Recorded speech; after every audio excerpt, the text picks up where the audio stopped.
ಅಪ್ಪಾಜಿ ಅಪ್ಪಾಜಿ ಅಮ್ಮ ಬರಬೇಕೆಂದು ಮಾಡಿದ್ದಾಳೆ. ಅಮ್ಮನ ಕೈ ಬಿಡಬೇಡಿ, ನಾನೀಗ ಬರುವೆ. ಏನು ಹುಚ್ಚಿದು?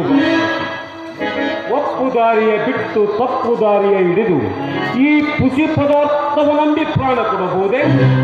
ಈ ಚಿತ್ರಪಟದಲ್ಲಿ ಅವಿತುಕೊಂಡಿರುವಳೇ ಆ ನಿನ್ನ ಜಗನ್ಮಾತೆ. ಕಂಬದೊಳಗಿಂದ ಬರಲಿಲ್ಲವೇ ಆ ಪ್ರಹ್ಲಾದನ ದೇವರು, ನೆಲದೊಳಲಿನಿಂದ ಉದ್ಭವಿಸಲಿಲ್ಲವೇ ವೀರಭದ್ರ ದೇವರು.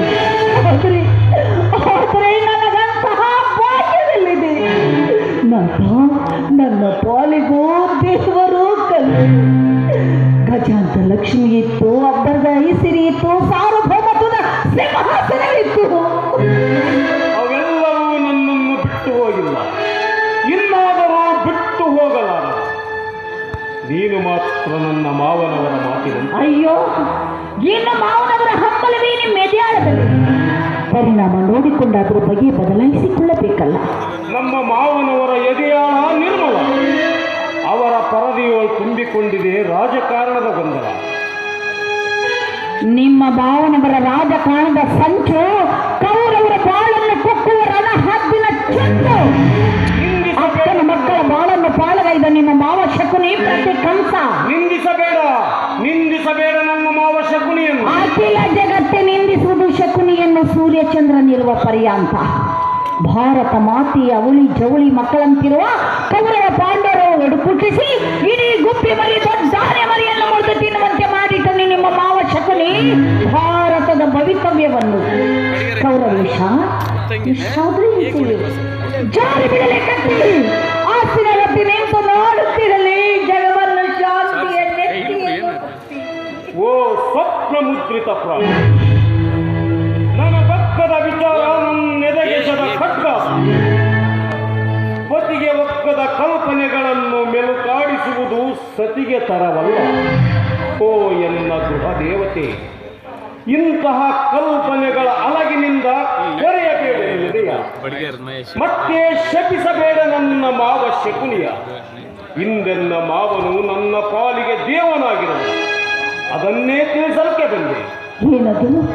ಕೇಳು ಗದಿಪುರದ ರಸಿಯೇ, ಕಾಲಗರ್ಭದೊಳಕ್ಕೂ ನೋಡಬಲ್ಲ ಸಂಜೆಯ ದೇವನು ಸಹಜವಾಗಿ ಸಾರಿದನು ಧೃತರಾಷ್ಟ್ರ ದೊರೆಯ ಮುಂದೆ. ಏನೆಂದು ಸಾರಿದರು ಆ ಸಂಜೆ ದೇವನು? ನಮ್ಮ ಸಾವಿನ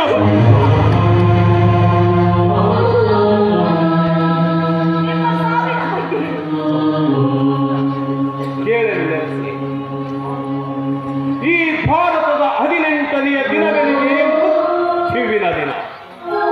ಆದರೆ ಅಂದಿನ ಸಾವನ್ನು ತಪ್ಪಿಸಿಕೊಳ್ಳಲಿಕ್ಕೆ ಹಂಚಿಕೆಯನ್ನೇಳಿದನು ಸಂಜೆಯ ದೇವನು ಮಾವನವರ ಮಾತಿನ ಚಮತ್ಕಾರದ. ಹೇಳಿ ಅದಾವ ಹಂಚಿಕೆ? ಈ ಭಾರತದ 18ನೆಯ ದಿನದಲ್ಲಿ ಮರುದಿನದ ಬೆಳಕು ಸೂರ್ಯೋದಯವಾಗುವ ತನಕ ನಾನು ವೈಶಂಪಾಯನ ಸರೋವರದಲ್ಲಿ ಮುಳುಗಿರಬೇಕು. 19ನೆಯ ದಿನದ ಸೂರ್ಯೋದಯವಾದೊಡನೆ ಈ ನಿನ್ನ ಗಂಡ ಆಯುಷ್ಯವಂತ. ಆದರೆ ಭಾನುಮತಿ, ನಿನ್ನ ಸಹಾಯವಿಲ್ಲದೆ ಅದು ಸಾಧ್ಯವಿಲ್ಲ ಎಂದು. ಸತಿಯ ಸಹಾಯ ಪತಿಗೆ ಸತತವಾಗಿದೆ. ಹೇಳಿ, ನನ್ನಿಂದ ಯಾವ ಸಹಾಯವಾಗಬೇಕೋ ಹೇಳಿ. ಕೇಳು ಕರಿಪುರದ ಮಹಾರಾಣಿ, ಬಾಣ ಮಂಚದ ಮೇಲೆ ಮಲಗಿರುವ ಭೀಷ್ಮರನ್ನು ಕಂಡು ಕೇಳಿ ತರಬೇಕು ಅವರ ಕೊರಳಲ್ಲಿರುವ ಜಲಸ್ತಂಭ. ಆ ಜಲಸ್ತಂಭ ರತ್ನವನ್ನು ಅವರ ಕೊರಳಿಗೆ ಅವರ ತಾಯಿ ಗಂಗಾದೇವಿ.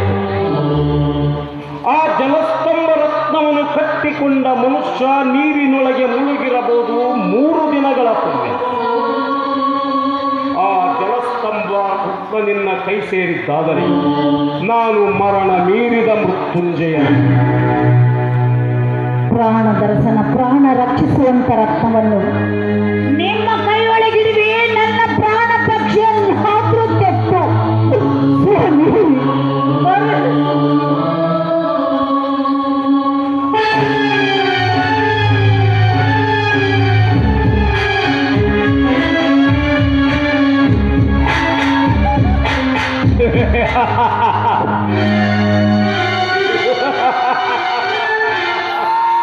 ಮಾಮ, ಈಗ ಪಾತ್ರವನ್ನು ಚೆನ್ನಾಗಿ ಅಭಿನಯಿಸಿದನಲ್ಲವೇ?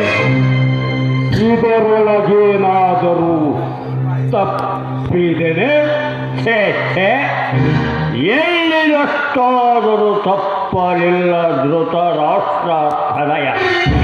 ನಟ ನಟ ಎಂದರೆ ನೀನೇ ನಟ, ನಟ ಸಾರ್ವಭೌಮ. ಈ ನಿನ್ನ ನಟನೆಯು ದಿಗ್ದರ್ಶಕನಿಗೂ ದಂಗು ಬಡಿಸಿದೆ. ನಿನ್ನ ನಟಾಭಿನಯ ಆ ಚಾತುರ್ಯದಲ್ಲಿ ಹೋಗಿ ಕೇಳುವಳು ಭಾರವತಿ ಭೀಷ್ಮರನ್ನು ಕಂಡು ಬಿಚ್ಚಿ ಕೊಡುವರು ಜಲಸ್ತಂಭ ರತ್ನವರು ಆ ಸುಮತಿ. ಆ ಜಲಸ್ತಂಭ ರತ್ನ ಬಂದು ನಿನ್ನ ಕೈ ಸೇರಿದ್ದಾದರೆ ನೀನು ಮರಣ ಮೀರಿದ ಅಮೃತಂಜಯ. ಹೌದೇ ಮಮ? ಹೌದೇ? ಹೌದು, ನೀನು ಮರಣವನ್ನೇ ಮೀರಿದ ಮೃತ್ಯುಂಜಯ. ನಾನು ಮರಣ ಮೀರಿದ ಮೃತ್ಯುಂಜಯ. ನಾನು ಮರಣವನ್ನೇ ಮೀರಿದ